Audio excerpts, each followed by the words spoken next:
The letter arrived in Philadelphia 6 months after their sister Margaret had left for the Colorado Territory. Caroline held the worn envelope with trembling fingers while her younger sister Abigail read over her shoulder, their breath fogging in the cold parlor of their aunt's boarding house. "Dearest Caroline and Abby, I write with both joy and urgency. My husband Thomas passed from fever 3 weeks past. I am with child and alone on our claim. The winters here are brutal. I need you. Please come. The stage runs to Boulder Creek. Ask for directions to the McAllister cabin in the San Juan Mountains. Your loving sister, Margaret." Before you continue with Caroline and Abigail's journey, could you take a moment to subscribe to our channel and give this video a like? It truly means so much to us and motivates us to bring you more quality stories like this one. We'd also love to know, where are you listening from today? Caroline looked at Abigail, seeing her own fear reflected in those green eyes so like their mother's. They had $17 between them, the clothes on their backs and their mother's silver locket, the only thing their aunt hadn't sold to cover their board after father's debts consumed everything. "We go," Abigail said simply, her jaw set with determination despite being only 19 to Caroline's 23. The journey west was brutal. They sold the locket for stage fare and arrived in Boulder Creek with empty pockets and emptier stomachs. The town was little more than a dozen rough buildings clinging to the mountainside, filled with miners and the women who serviced them in ways Caroline tried not to think about. "McAllister cabin." The general store owner scratched his beard. "That's Jonas McAllister's land. 10 miles up the mountain trail. Ain't no place for ladies alone, especially with winter coming." "Our sister is there," Caroline said firmly. "Margaret? Pretty thing with dark hair?" His expression softened. "Heard about Thomas. Shame. But you can't go up there now. Storm's coming in. You'll freeze before you make it halfway." They had no money for lodging. That night, huddled in the stable behind the store, Caroline pulled out their mother's wedding ring, the last precious thing they possessed. "We'll sell it tomorrow. Buy supplies and directions." "I can't let you do that," Abigail whispered. "It's all we have of her. Margaret is all we have of family. She needs us." At dawn, they were startled awake by the stable door creaking open. A massive silhouette filled the doorway, backlit by the rising sun. As their eyes adjusted, Caroline saw a man unlike any she'd encountered in Philadelphia's drawing rooms. He stood well over 6 feet, with shoulders that seemed to span the doorframe. Long dark hair fell past his collar, and his face bore the weathered bronze of someone who lived under open sky. But it was his eyes that stopped her breath, grey as storm clouds, and looking at them with an intensity that made her feel both exposed and strangely safe. "You're Margaret's sisters," he said. It wasn't a question. His voice was deep, rough from disuse, with an accent she couldn't place. "How did you—" Caroline started. "Told me she had 2 sisters back east. One with hair like autumn leaves, one with eyes like creek water." His gaze moved between Caroline's auburn hair and Abigail's startling blue-green eyes. "I'm Jonas McAllister, Margaret's neighbor. My land borders what was Thomas's claim." Caroline stood, brushing straw from her threadbare dress, trying to maintain dignity despite their circumstances. "We need to reach our sister. The store owner said you'd die on the mountain. He's right." Jonas stepped into the stable, and Caroline noticed he moved with surprising grace for such a large man. He carried a heavy pack and wore furs that looked hand-stitched. "That's why I'm here. Storm's coming tonight. We leave now. We can make it before the snow hits."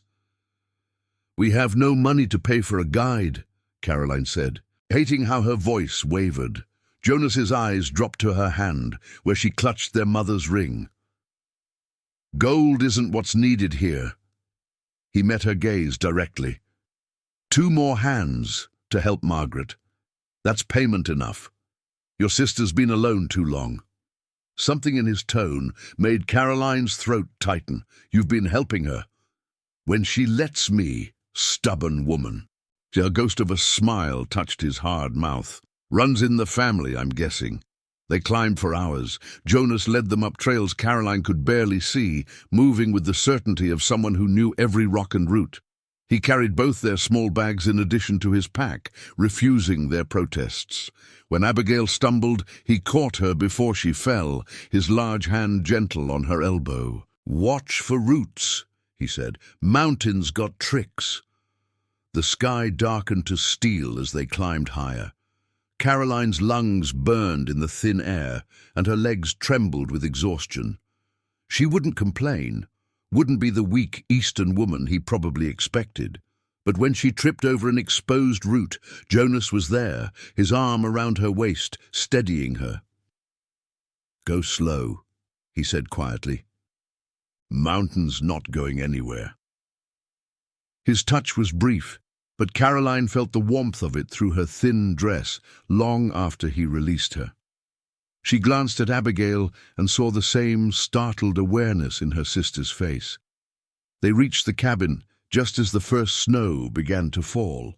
It was larger than Caroline expected, solid logs chinked with mud, smoke rising from a stone chimney. But it was the smaller cabin 50 yards away that made her heart clench. Rough, newer construction, with gaps in the walls covered by canvas. "That's Thomas's claim," Jonas said, following her gaze. "Margaret's been living there since he died. Fool woman won't accept help." The door of the smaller cabin flew open, and Margaret emerged, her pregnant belly unmistakable even beneath her heavy shawl. "Caroline, Abby—" Her voice broke as she ran toward them, tears streaming down her face. The reunion was tearful and chaotic. Margaret was thinner than Caroline remembered, her hands rough and her dress patched. But her eyes were fierce with the same determination that had brought her west in the first place. "I knew you'd come," Margaret said, holding both her sisters. "I knew you wouldn't abandon me." "Never," Abigail whispered. Jonas had hung back, but Margaret turned to him with a look of such gratitude that it made Caroline's chest ache. "You brought them safely. Thank you, Jonas." "Storm's going to be bad," he said. "You all should stay in my cabin tonight. It's warmer, and I've got supplies." "We couldn't impose," Caroline started. "You'll freeze in Margaret's cabin," Jonas said bluntly. "The walls aren't chinked proper for winter. I've told her to move into mine until spring, but she's stubborn." "I won't be a burden," Margaret said, lifting her chin. "You're not a burden. You're pregnant and alone." Jonas's voice was firm but not unkind. "Your sisters just traveled 2,000 miles. You want them to freeze their first night here." Margaret's resistance crumbled. "Just tonight." Jonas's cabin was warm and surprisingly comfortable. He'd built it himself, he explained, over the course of 3 years. The furniture was rough but well made, and furs covered the floor. A massive stone fireplace dominated one wall, and shelves held more books than Caroline expected. "You read," she said, surprised. "Long winters," Jonas replied, stirring a pot that hung over the fire. The smell of venison stew made Caroline's stomach clench with hunger. Not much else to do besides hunt and read. He served them generous portions, watching with satisfaction as they ate. It was the best meal Caroline had tasted in months. As the wind howled outside and snow began to pile against the windows, the cabin felt like a sanctuary. "Tell me about Philadelphia," Margaret said, holding Caroline's hand. "Tell me everything." So Caroline did, with Abigail filling in details. She told of their father's death, the debts, their aunt's cold charity. She didn't mention the men their aunt had tried to arrange marriages with. Older men with cruel eyes and calculating smiles. Men who looked at them like property to be acquired. Jonas listened silently, his face unreadable in the firelight. But when Caroline mentioned their aunt's threats to send them to the factory if they didn't marry as she dictated, his jaw tightened. "You're safe here. he said when she finished. "No one dictates anything on this mountain." That night, Jonas gave them his bedroom, the only private room, and slept by the fire. Caroline lay between her sisters in the large bed, listening to the storm rage outside. Margaret was already asleep, exhausted, but Abigail whispered in the darkness, "He's not what I expected." "No," Caroline agreed. She'd expected rough manners, coarse speech. Instead, Jonas spoke carefully, moved with consideration, and looked at them as if they were people, not problems to be solved or resources to be exploited. "Did you see how he looks at Margaret?" Abigail continued, "like she's something precious." Caroline had noticed. There was something in Jonas's eyes when he watched Margaret, a tenderness that sat strangely on such a hard face. The storm lasted 3 days. Jonas taught them how to feed the fire, how to make cornbread in a Dutch oven, how to melt snow for water. He was patient with their mistakes, never mocking their ignorance of mountain life. On the 2nd day, he began teaching them practical skills. "If you're staying, you need to know how to survive," he said. He showed them how to split wood, harder than it looked, and Caroline's hands blistered within an hour. Jonas noticed immediately. "Stop," he said, taking the axe from her hands. He examined her palms, his large fingers surprisingly gentle. "You'll do more harm than good. Need to toughen up first." He disappeared into a back room and returned with a tin of salve. "This'll help." He applied it himself, his touch careful, his head bent over her hands. Caroline's breath caught at the intimacy of it, this near stranger tending her wounds with more care than anyone had shown her in years. "Thank you," she whispered. His eyes met hers, and for a moment something passed between them. Then he cleared his throat and released her hands. "Need your hands working if you're going to make it here." When the storm cleared, the world was buried in white. Jonas suggested they all stay in his cabin until Margaret gave birth. It was warmer, safer. Margaret resisted until Jonas said quietly, "Thomas would want you safe, and I promised him I'd look after you if anything happened." Caroline saw Margaret's face crumble. "You were with him at the end." "He asked me to watch over you, to make sure you and the baby were provided for." Jonas looked uncomfortable, as if emotion was foreign territory. "I keep my promises." So they stayed. Over the following weeks, a routine developed. Jonas would hunt and trap, often gone for days. When he returned, they'd preserve the meat together, learning techniques that Margaret already knew. Abigail proved to have a gift for tanning hides, her small hands quick and nimble. Caroline discovered she could shoot, Jonas's patient instruction revealing a steady hand and good eye she'd never known she possessed. "You're a natural," Jonas said, after she hit 3 targets in succession. Pride warmed his voice in a way that made Caroline's heart flutter. They worked together, shared meals, told stories by the fire. Jonas was a man of few words, but when he spoke, they listened. He'd been raised by his father in these mountains after his mother died in childbirth. He'd lived alone since his father's death 5 years prior. He'd fought in the war.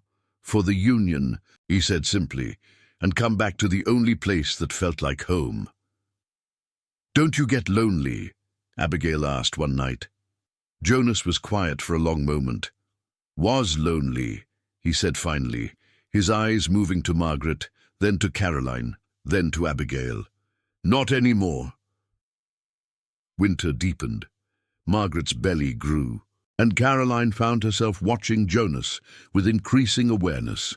The way his hands moved when he worked, the rare smile that transformed his stern face, the patience he showed, teaching them skills their Philadelphia upbringing had never required.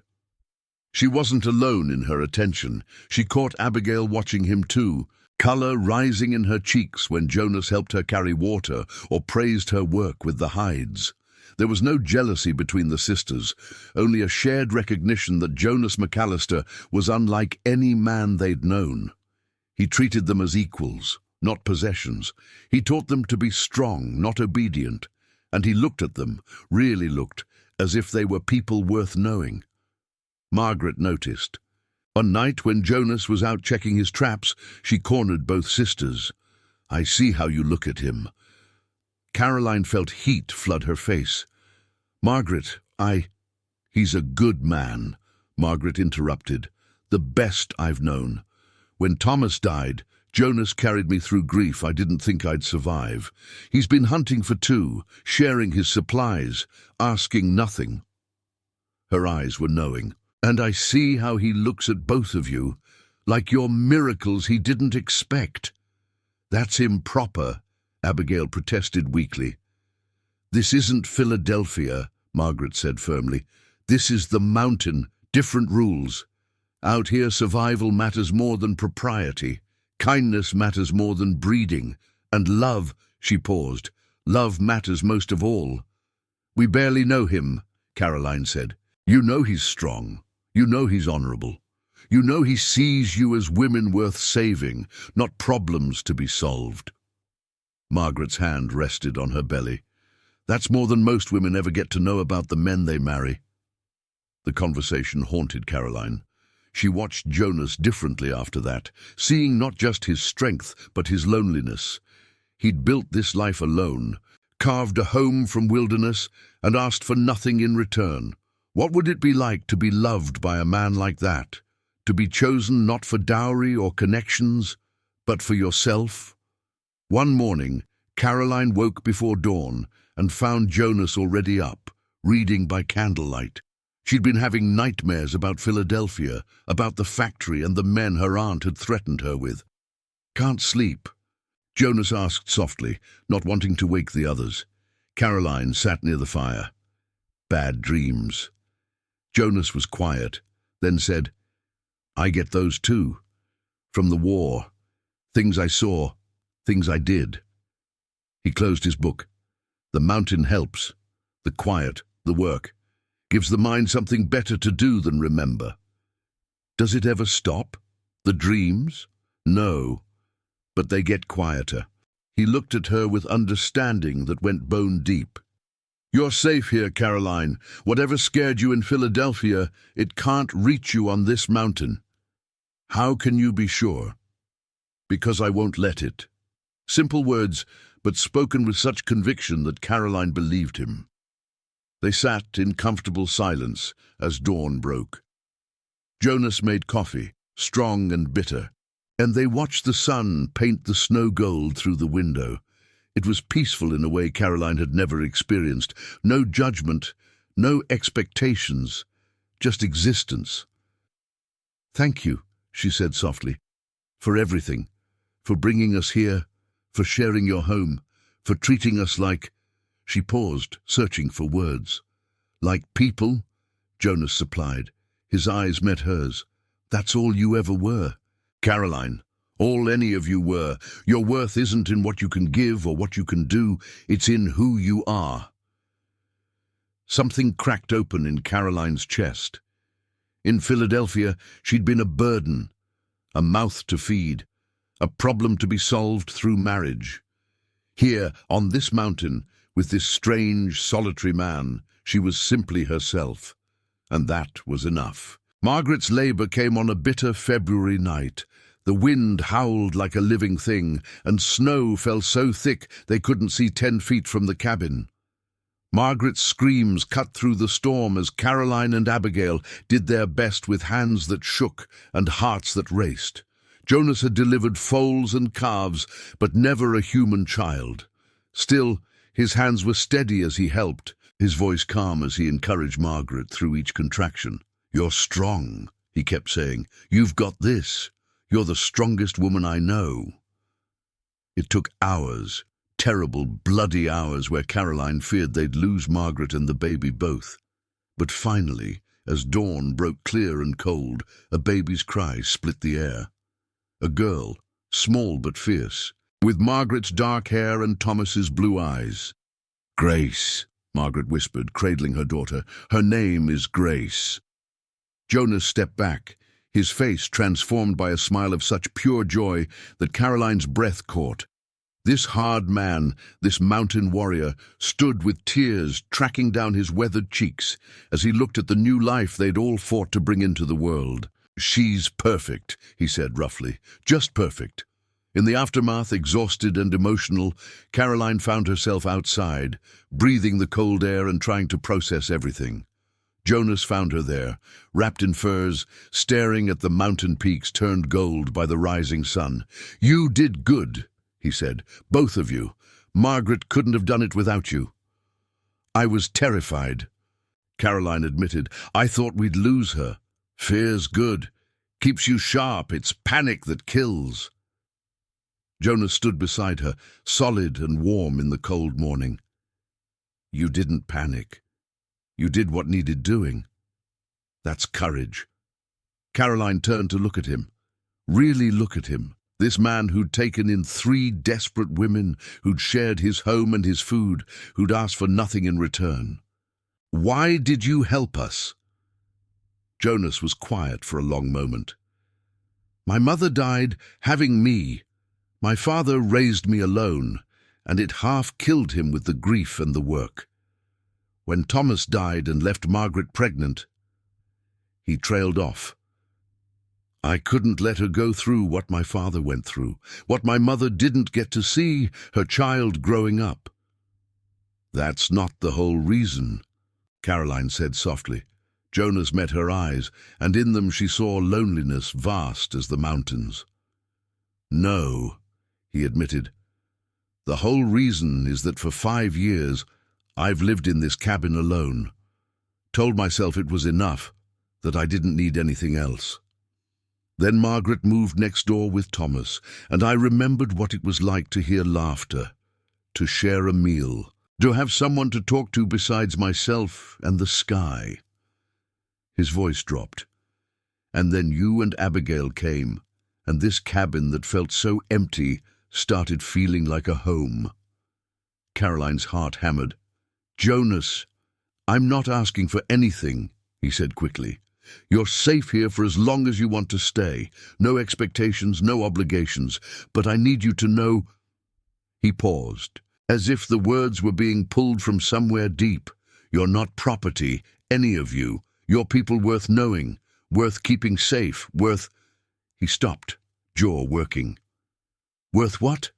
Caroline whispered. "Worth loving," Jonas said roughly. "If you'd let someone try." Before Caroline could respond, Abigail's voice called from the cabin. "Caroline, Margaret needs you." The moment shattered. Jonas stepped back, his face closing. "Go, your sister needs you." But as Caroline returned to the cabin, her mind raced. "Worth loving." The words echoed through her, warm and terrifying and impossibly hopeful. Spring came slowly to the mountains. Snow melted in patches, revealing tender green beneath. Margaret recovered her strength, and baby Grace grew fat and healthy. They all settled into life on the mountain. Caroline and Abigail, helping with everything from cooking to hunting, learning the rhythm of this wild place. Jonas began teaching them to ride, using his 2 horses and a gentle mare he'd acquired from a passing trader. "You need to be able to get to town if something happens," he explained. "Can't be dependent on me for everything." Caroline proved to be a natural rider, her body adapting quickly to the horse's movements. Abigail struggled more, but Jonas was endlessly patient, his large hands steadying her when she panicked, his voice calm as he guided her through fear. "You're doing fine," he'd say. "Trust the horse, trust yourself." Watching him with Abigail, Caroline felt something twist in her chest. He was so careful with both of them, treating them with identical respect and attention. Did he favor one over the other? She couldn't tell. And more troubling, did she want him to favor her? One afternoon, while Margaret napped with Grace and Abigail was tanning hides, Jonas asked Caroline to help him repair the smaller cabin. "Should be livable again," he said, "in case Margaret wants to move back." They worked in companionable silence, Jonas showing Caroline how to mix mud and straw for chinking. It was hard, messy work, but satisfying. As they worked, Caroline found herself studying him, the way his muscles moved beneath his shirt, the concentration in his face, the care he took with every task. "You're staring," Jonas said without looking up. Heat flooded Caroline's face. "I was just observing, learning the technique." Jonas's mouth quirked. "Is that what we're calling it?" But his tone was gentle, teasing rather than mocking. "You're different," Caroline said, "than men I knew in Philadelphia." "How so?" Caroline considered. "They looked at us like we were puzzles to solve or prizes to win. You look at us like we're people you want to know." Jonas set down his tools and turned to face her fully. "That's because you are people I want to know." His grey eyes were serious. "I've spent a lot of time alone, Caroline. Made me realize that knowing someone, really knowing them, is rare. Most people just want something from you, but you and Abigail and Margaret, you don't want anything from me except what I freely give. That's worth more than gold. We've taken your home, your food, your time. You've given me a reason to share them," Jonas interrupted. "Before you came, I was surviving. Now I'm living. There's a difference." Caroline stepped closer without thinking. "Jonas, I need to ask you something. Do you—" She struggled for words. "Do you have feelings for one of us, for Abigail or for me?" Jonas looked pained. "Caroline, I need to know," she pressed, "because I feel—" She stopped, afraid to say it. "You feel what?" Jonas's voice was rough. "I feel like I'm falling for you," Caroline whispered. "And I think Abigail might be too, and I don't know what to do with that." Jonas scrubbed a hand over his face. "Truth," Caroline nodded. "I have feelings for both of you," Jonas admitted. "I know that's not proper. I know society says a man should choose one woman, and that's that. But out here," he gestured to the wilderness around them, "out here, I don't know if the old rules apply." "What do you mean?" Jonas took a breath. "In the mountains, survival isn't something you do alone. It takes everyone working together. The native tribes understand this. Some have different marriage customs than what white society accepts. And I've seen miners and trappers form arrangements that wouldn't be tolerated in cities, but make sense out here where life is hard and partners are scarce." Caroline's heart raced. "Are you saying—" "I'm saying that I care about both of you," Jonas said firmly. "I respect both of you. I see both of you as strong, capable women worth building a life with. And if that makes me improper, so be it. But I won't lie about how I feel. Does Abigail know?" "I don't know. Haven't spoken to her about it." Jonas looked uncomfortable. "Didn't know if I should. Didn't know if either of you would want—" He paused. "This is new territory for me." Caroline's mind whirled. Everything she'd been taught said this was wrong. One man, one woman, sanctified by church and law. But as Jonas said, they weren't in Philadelphia anymore. The mountain had different rules. And the thought of sharing a life with Jonas, sharing him with Abigail, didn't feel wrong. It felt like the most natural thing in the world. "I need to talk to Abigail," Caroline said finally. Jonas nodded. "Whatever you decide, nothing changes. You're both welcome here for as long as you want to stay." That night, after Margaret and Grace were asleep, and Jonas was outside tending the horses, Caroline and Abigail sat by the fire. Caroline told her sister everything, Jonas's confession, his feelings, the possibility he'd raised. Abigail listened silently, her face unreadable. When Caroline finished, she was quiet for a long moment. "I feel it too," Abigail finally said. "I've been trying to ignore it, trying to tell myself it was just gratitude or admiration, but it's more than that."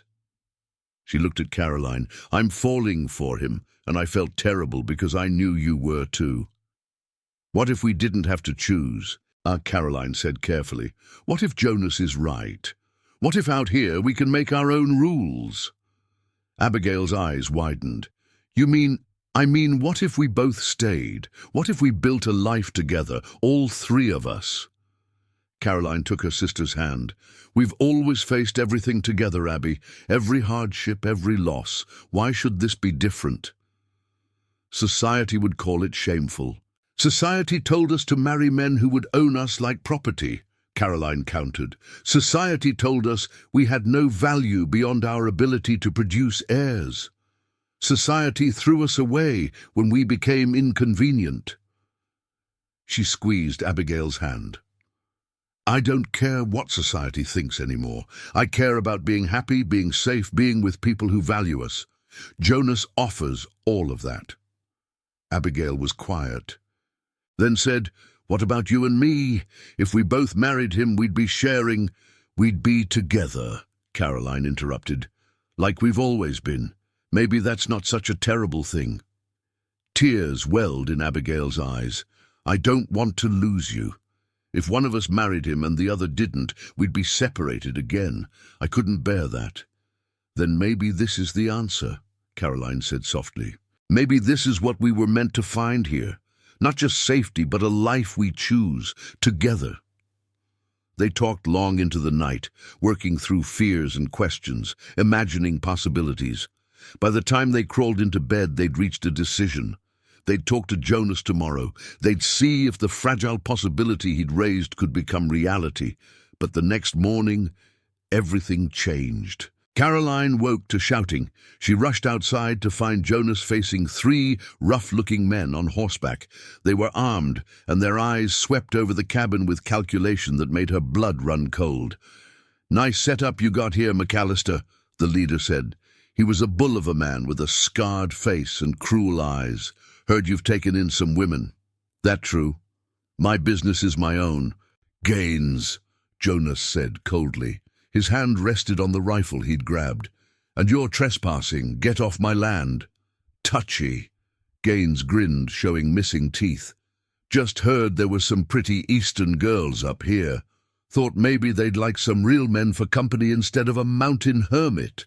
Caroline stepped onto the porch, Abigail behind her. Margaret stayed inside with Grace, but Caroline could see her face in the window, pale with fear. Gaines's eyes lit up. Well, prettier than advertised. His gaze raked over them in a way that made Caroline's skin crawl. You ladies must get lonely up here with just one man. We could show you a good time in Boulder Creek. Leave, Jonas said. His voice was flat, dangerous. Now. Or what? Gaines shifted in his saddle, hand moving toward his gun. You're gonna shoot all 3 of us. We're just being neighborly. There's nothing neighborly about threatening women, Jonas said. You've got to the count of 5 to turn those horses around. 1. Gaines laughed. Big talk for 2. The other 2 men shifted nervously. They clearly knew Jonas's reputation. Now hold on, Gaines started. 3. Jonas, wait. Caroline started forward. Stay behind me, Jonas said without taking his eyes off Gaines. 4. Gaines's face twisted with rage. His hand flew to his gun. Caroline screamed, but Jonas was faster. His rifle cracked, and Gaines's hat flew off his head, grazed by the bullet. Next one goes in your skull, Jonas said coldly. That was 5. Gaines paled. His companions had already wheeled their horses around. For a moment, Caroline thought Gaines would draw anyway, pride warring with survival. Then he yanked his horse's head around and spurred it down the mountain trail. This isn't over, McAllister, he shouted. You can't watch them all the time. Jonas stood rigid until the sound of hoofbeats faded. Then he turned to Caroline and Abigail, his face stark with fury and fear. Get inside. Pack everything essential. We're moving you all to the upper cabin. What? Why? Abigail asked. Because Gaines is right about one thing. I can't watch 3 women and a baby by myself if men come looking for trouble. Jonas was already moving, urgent and efficient. Upper cabin is defensible. 1 entrance, good sight lines, near the cliff where they can't approach from behind. It's where my father and I held off a grizzly once." "Jonas, you're scaring me," Carolyn said. Jonas stopped, took a breath, and when he spoke again his voice was calmer but no less serious. "Gaines runs with a gang. They're bad men. Claim jumpers, thieves, worse. Town can't touch them because they hide in the mountains. If they've heard about you three, they'll come back. More of them, better armed." His eyes moved between them. "I'll die before I let anyone hurt you, but I need you safe first." They moved quickly. Jonas had them pack food, weapons, ammunition, warm clothes. He hitched his horses and loaded supplies.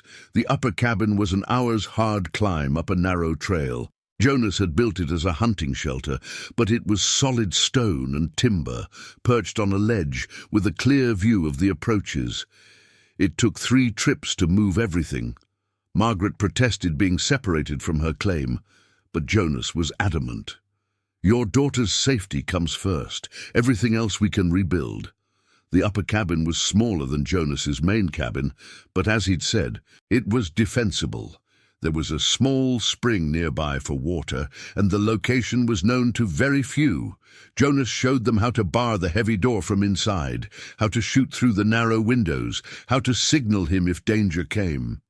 "You're not staying?" Abigail asked. "Someone needs to be seen at the lower cabin. If they think I'm alone, they might not search further." Jonas looked at Margaret. "You remember how to shoot?"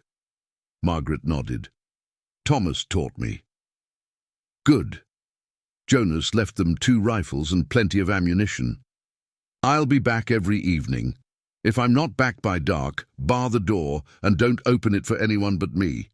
I'll call out Songbird before I approach." "Jonas, this is too dangerous," Caroline protested. "Come with us. Hide." "If I hide, they'll search. If they search, they'll find you." Jonas's jaw was set. "This is the only way to keep you safe." He left before Caroline could argue further. That night, huddled in the upper cabin with her sisters and Grace, Caroline couldn't sleep. Every sound made her jump. Wind in the pines sounded like approaching men. The crack of settling timber was gunshots in her imagination. 2 days passed. Jonas came each evening as promised, bringing news and supplies. Gaines and his men had been seen in Boulder Creek, asking questions. They'd tried to learn where Jonas's land was, but the townspeople, who respected Jonas, had given them false directions. "They'll figure it out eventually," Jonas said grimly. "I'm setting traps on the approaches, anything to slow them down or give warning." "How many are there?" Margaret asked, rocking Grace. 8, maybe 10. Jonas looked tired, the strain showing. "Gaines is trying to recruit more." 10 against 1, Abigail said. "Jonas, you can't." "I can and I will," Jonas interrupted. "I fought worse odds in the war, and I'm not fighting for territory or politics this time. I'm fighting for—" He stopped, his eyes moving between Caroline and Abigail. "I'm fighting for everything that matters." On the 3rd night, Jonas didn't come at sunset. As darkness fell, Caroline paced the small cabin, rifle in hand. Abigail stood at the window, watching the trail. Margaret nursed Grace, her face drawn with worry. "He's fine," Margaret said, trying to sound confident. "He knows these mountains better than anyone." But as midnight approached with no sign of Jonas, fear became certainty that something was wrong. "I'm going to look for him," Caroline said, reaching for her coat. "You can't," Abigail protested. "Jonas said to stay here." "Jonas could be hurt, could be dying while we hide." Caroline loaded the rifle with shaking hands. "I can't sit here and do nothing." "Then I'm coming with you," Abigail said firmly. "You both are fools," Margaret said, but there were tears in her eyes. "You'll get yourselves killed." "We'll be careful," Caroline promised. "Bar the door behind us. Don't open it unless you hear Songbird." The mountain at night was a different world. Shadows pooled like dark water, and every sound was amplified. Caroline and Abigail moved down the trail by moonlight, rifles ready, hearts hammering. They were halfway to the lower cabin when they heard voices. male voices, harsh with drink and anger.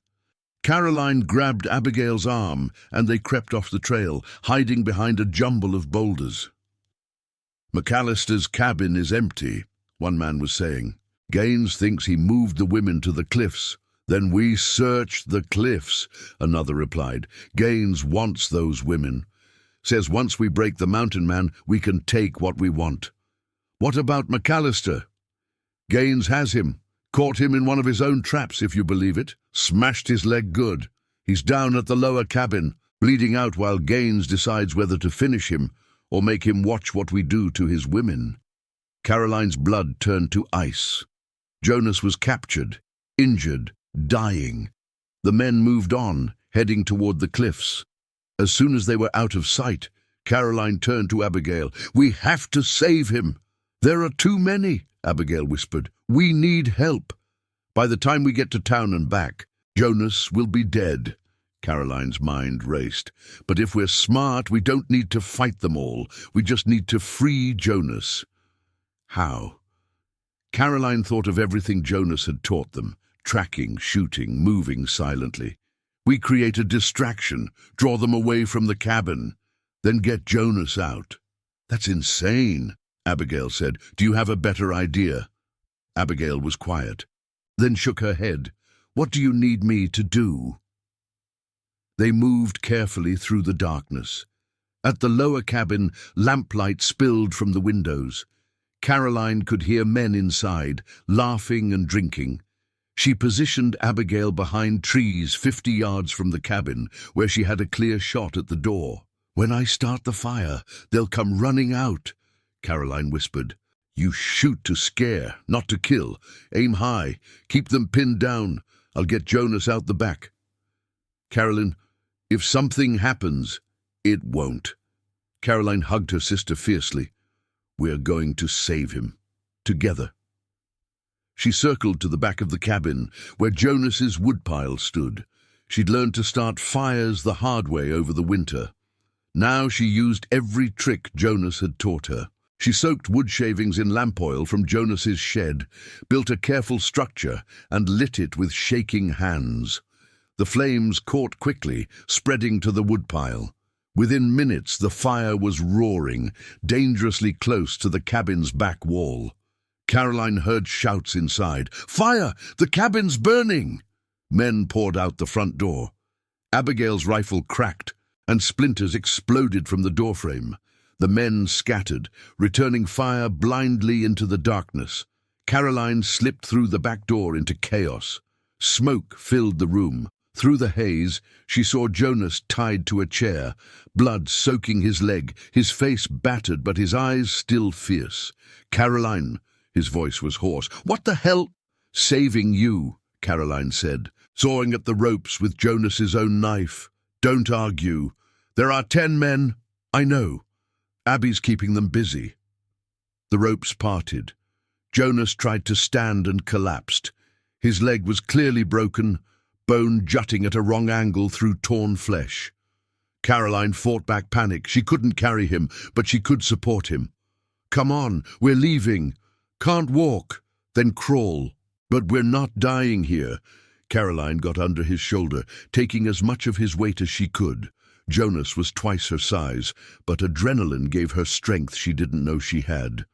They made it to the tree line as the front of the cabin caught fire. Abigail's rifle cracked regularly, keeping Gaines's men pinned down, but Caroline knew they were running out of time. Once the men realized the fire was a distraction, they'd search. "Keep going," Caroline urged Jonas. Every step was agony for him. She could see it in the white lines around his mouth, the way his body trembled. But he kept moving, kept dragging himself forward. They were 100 yards from the cabin when Abigail appeared, running low. "They're searching. We need to go now." Together, the sisters got Jonas up the trail. It took forever. Every minute Caroline expected to hear pursuit, to feel a bullet between her shoulders. But Jonas had taught them well. They stayed off the main trail, using routes he'd shown them, leaving minimal trace. They made it to the upper cabin an hour before dawn. Margaret had the door open before they reached it, had bandages and water ready. They got Jonas inside and barred the door. "You came for me," Jonas said as Caroline and Margaret worked on his leg. The bone needed to be set, and it was going to hurt. "You risked yourselves." "We weren't going to let you die," Caroline said firmly. "Not after everything you've done for us." Jonas's hand found hers, squeezed. "Stubborn woman," he said, but his eyes were warm. Setting the bone was brutal.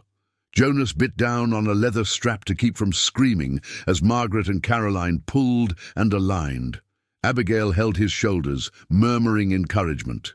When it was done, Jonas passed out from the pain. "Will he be all right?" Abigail asked, pale and shaking. "If the bone heals clean and infection doesn't set in," Margaret said. "But he'll be weeks recovering. And Gaines will be coming," Caroline finished. "They know we're here somewhere. They'll search until they find us." "Then we need to be ready," Abigail said. Her fear had transformed into determination. "Jonas taught us to shoot, to fight, to survive. Time to prove we learned." Over the next 3 days, they turned the upper cabin into a fortress. They gathered extra ammunition, set up firing positions, prepared everything they'd need for a siege.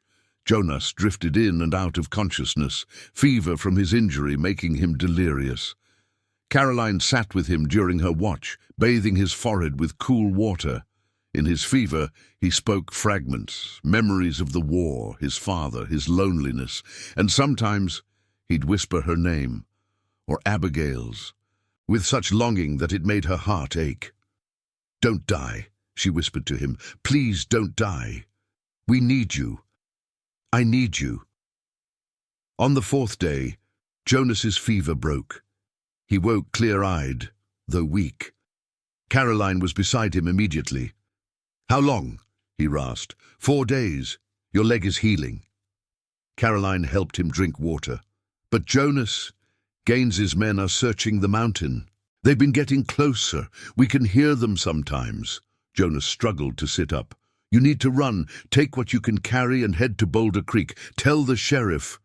"We're not leaving you," Caroline said firmly. "Caroline, I can't walk. I can't fight. I'm useless." "You're not useless." Abigail had entered, drawn by the voices. "You're the reason we know how to shoot, how to survive. You gave us the tools. Now we use them." Jonas looked between them, emotions warring on his face. "I can't protect you like this." "Then let us protect you," Caroline said. She took his hand. "We talked, Abby and I, about what you said before, about feelings, about possibilities." "That's not important now," Jonas started. "It's the most important thing," Abigail interrupted. "Because if we're going to fight, possibly die, we want to know why. And the reason is right here." She took Jonas's other hand. "We're not fighting just to survive. We're fighting for the life we want, with you, together." Jonas stared at them. "You can't mean—" "We mean exactly what you think," Caroline said. "2 sisters followed their bride sister by letter. But we decided to stay too, with the man from the mountain, if you'll have us, both of us." Tears welled in Jonas's eyes. This hard man, this mountain warrior, looked at them with wonder and disbelief and desperate hope. "I'm broken. Might never walk right again." "We don't care," Abigail said. "We love you, both of us, and we love each other. Maybe that makes us improper, maybe it makes us scandalous, but out here, we make our own rules, right?" Jonas pulled them close, one arm around each. "I love you both," he said roughly. "More than I thought I could love anyone. I'd marry you both tomorrow if I could stand." "Then we'll have the ceremony when you can stand," Caroline said. "But right now we need to plan, because Gaines is coming, and when he does, we need to be ready." They planned through the night. Jonas, despite his injury, had tactical knowledge from the war. He directed them in fortifying their position, setting up firing lanes, preparing everything they'd need. "They'll come at dawn," Jonas predicted. "That's when Gaines prefers to attack, thinks people are sluggish, unprepared." "Then we'll surprise them," Margaret said. She'd proven surprisingly fierce, her fear for Grace transforming into protective fury. Dawn came cold and clear. Caroline stood at the window, rifle in hand, watching the trail. Abigail was at the other window, Margaret at the gun slit in the door. Jonas sat propped in the corner, his own rifle ready despite his broken leg. They came as Jonas predicted, 10 men, armed and confident. Gaines led them, his scarred face twisted with anticipation. "McAllister!" he shouted. "We know you're in there. Come out and we'll make this easy." "Go to hell," Jonas called back. Gaines laughed. "We'll burn you out then, like we did your lower cabin. Hand over the women. We might let you live." "Over my dead body," Jonas said. "That can be arranged." The first attack came minutes later. The men charged the cabin, firing wildly, but Caroline and her sisters were ready. They fired carefully, precisely as Jonas had taught them. Men screamed, fell back. The attack broke. "Again!" Gaines shouted. "They're just women!" "Just women who can shoot," Abigail muttered, reloading. The second attack was more organized. The men used cover, advanced carefully. But the cabin's position was strong. Caroline winged one man, saw him stumble. Abigail hit another in the shoulder. Margaret's shots kept them pinned down. "They're good," one of Gaines's men shouted. "Better than most men I've seen." "They're just girls!" Gaines raged, but Caroline heard uncertainty in his voice. The battle lasted hours.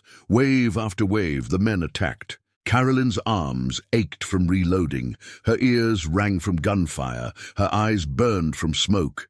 But she kept firing, kept defending.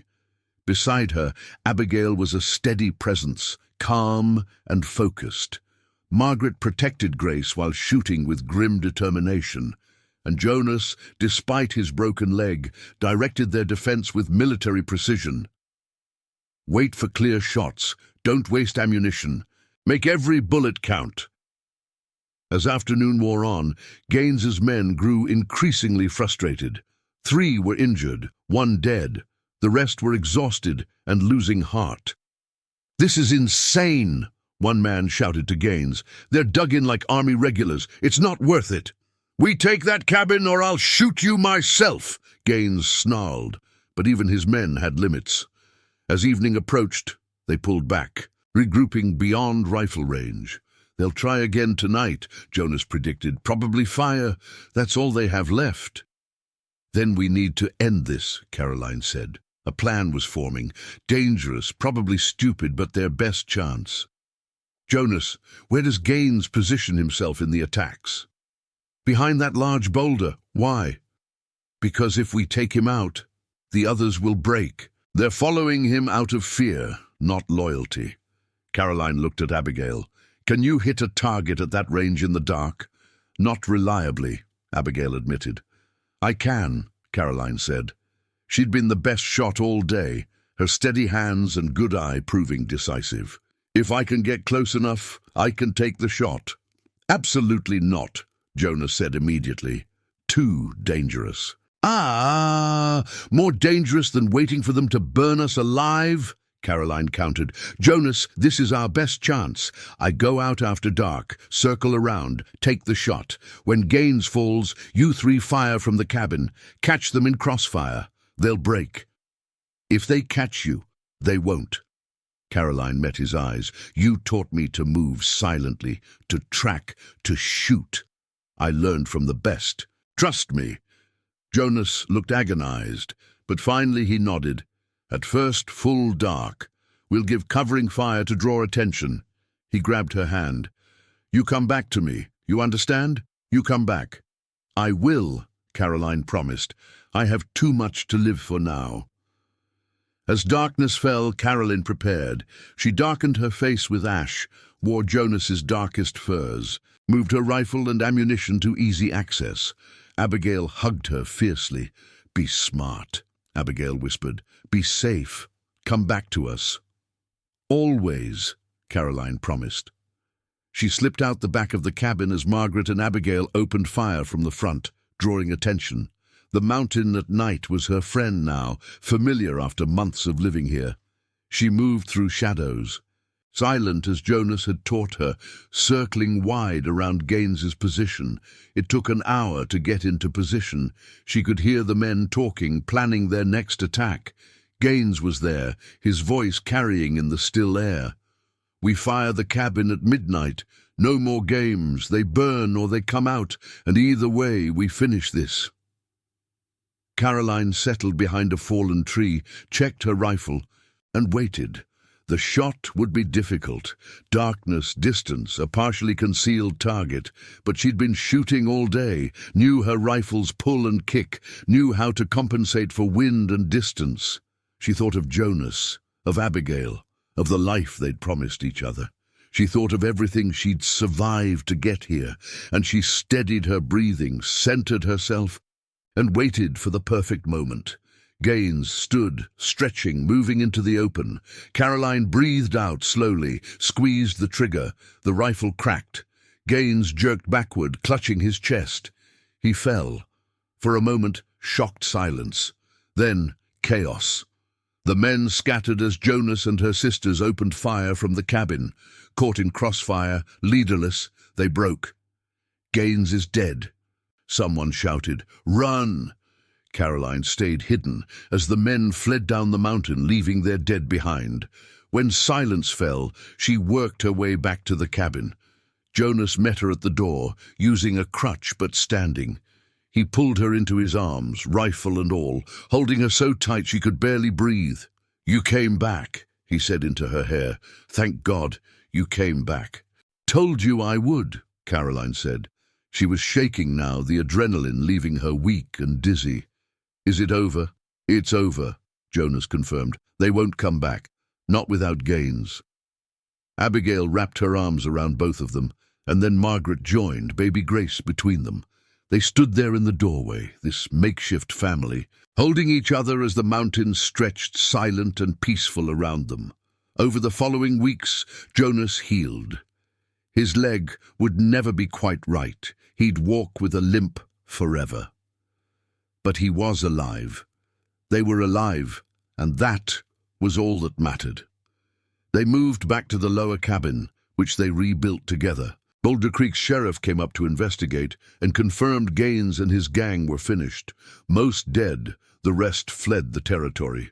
Jonas was something of a hero in town now, and the story of the women who'd fought off 10 armed men spread throughout the mining camps. "They're calling you the Mountain Angels," the sheriff said with a grin. "Every prospector from here to Denver wants to know if it's true." "It's true," Jonas said, his arm around Caroline, "and they're taken." One spring morning, with wildflowers blooming across the mountainside, they held a ceremony. No official clergy. The nearest preacher was 3 days' ride away. Instead, Margaret officiated, reading from the Bible Jonas's father had left him. "Do you, Jonas McAllister, take Caroline and Abigail as your wives to love and cherish, in hardship and in joy, as long as you all shall live?" "I do," Jonas said, his eyes moving between the sisters, "with everything I am." "And do you, Caroline and Abigail, take Jonas as your husband, and each other as sisters in this bond, to love and cherish in hardship and in joy, as long as you all shall live?" "We do," they said together. There were no rings. They'd lost those long ago. Instead, Jonas gave them each a knife he'd forged himself, with handles carved from mountain wood. "So you can always protect yourselves," he said, "and so you never forget your warriors as much as wives."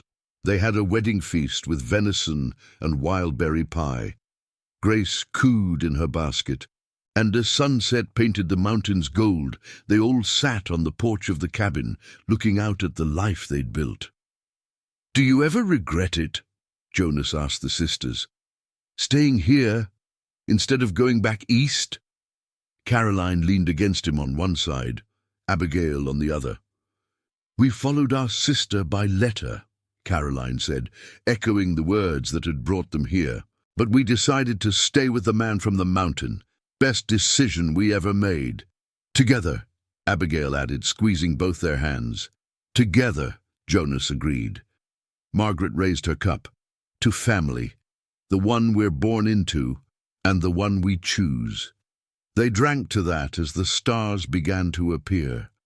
Later, as Caroline lay between Jonas and Abigail in the bed they'd built big enough for three, listening to the mountain wind and feeling safer than she'd ever felt in her life, she thought about the journey that had brought them here. From Philadelphia's cold propriety to the mountain's wild freedom, from being property to being partners, from three desperate women alone to a family forged in fire and love. The mountain had changed them all, but more importantly, they'd changed the mountain. What had been Jonas's lonely kingdom was now a home filled with laughter and love, and the promise of tomorrow. Outside, the wilderness stretched vast and untamed, but inside, they'd created something no wilderness could touch. A bond stronger than convention, deeper than tradition, built on respect and courage and the simple truth that love, real love, makes its own rules. And on this mountain, high above the world's judgment, that was more than enough. Thank you so much for listening to this story. I'd love to know where you're enjoying this tale from.